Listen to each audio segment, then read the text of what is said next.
पहाड़ी चश्मों से जो पानी आ रहा है वो इधर से बह रहा है। काफ़ी शोर भी हो रहा है पानियों का, क्योंकि बहुत ज़्यादा पानी है।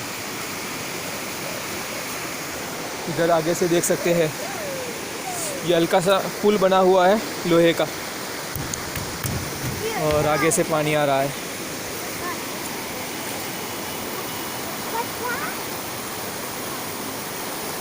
नहाना तो बहुत मुश्किल की बात है, इसमें इतना प्रेशर से पानी आ रहा है, पानी में खड़ा रहना मुश्किल हो जाए।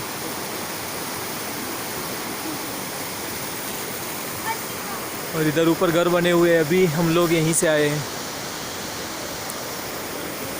और इस तरफ थोड़ा आगे जाएंगे पूरा हाईवे है, या ये हाईवे है।